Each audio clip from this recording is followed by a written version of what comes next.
Konnichiwa, my dear handsome viewers.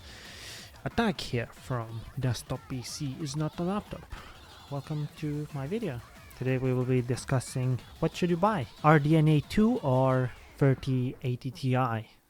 In terms of software, they're fairly similar whether you use NVIDIA or AMD. AMD has recently made an update to their drivers, and NVIDIA has always been, well, not really always, recently been more consistent with their drivers. They had some big issues at the start of the RTX launch, but it's fairly okay now. Same with AMD, I suppose. They recently just sort of revamped after the launch. It's always seems to be happening at the launches, so I suppose not good to buy new stuff as soon as they are released, as you often get release bugs.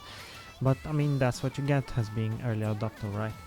Anyway, you need to look into the GPUs, not so much in terms of performance. What we currently know is that the 3080 Ti and RDNA 2, they both gonna be about roughly 40% on top of 2080 Ti, so there will be price wars, hopefully. That's at least what we are expecting.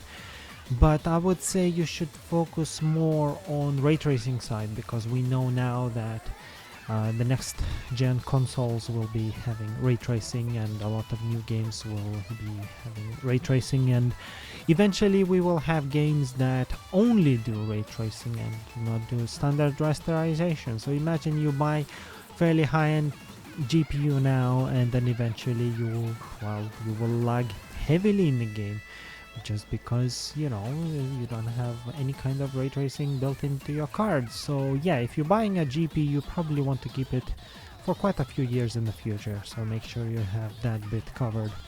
Another thing important to understand, that GPU value is going down as the time goes forwards. What do I mean by that? For example, you buy a new phone for 1,000 quid, and you know, next year its value is gonna be 700, another year 500, another year after that 200. It kind of goes same with GPUs, right? So if you want to buy next gen high-end GPU, you probably want to buy it earlier so you can, well, use it more, right?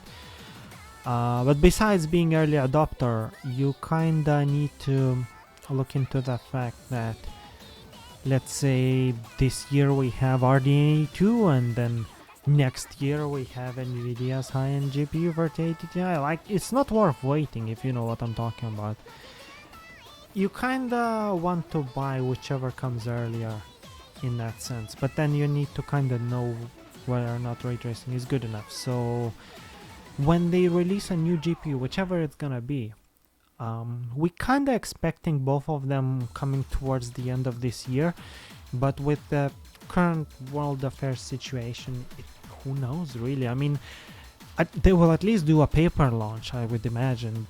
Another important thing you need to think about is market adoption. Whichever GPU you're gonna buy, you sort of need to make sure there's a lot of people who also gonna buy that GPU.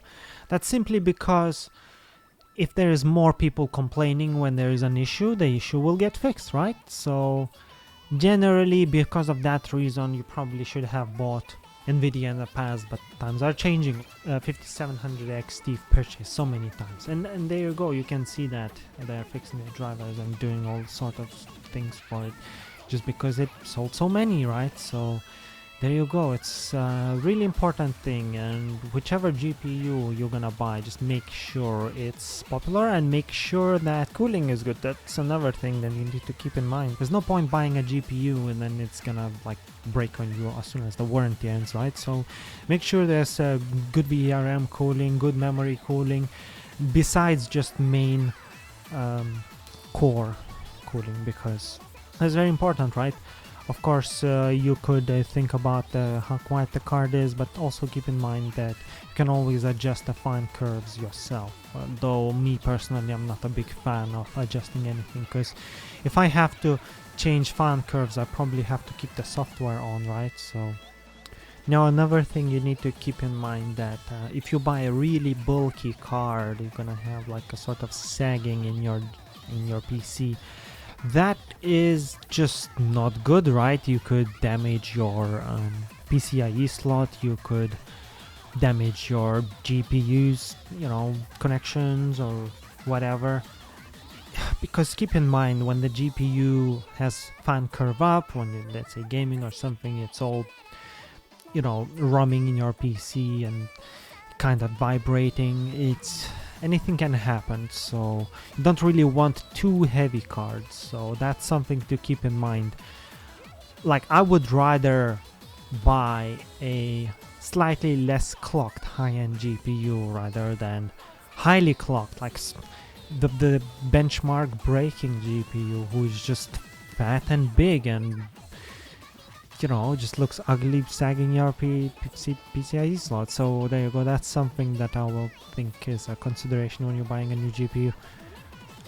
We simply don't have enough leaks and we don't know exactly how these new cards are gonna be, so it's sort of hard to just say, this is the one you're gonna have to buy.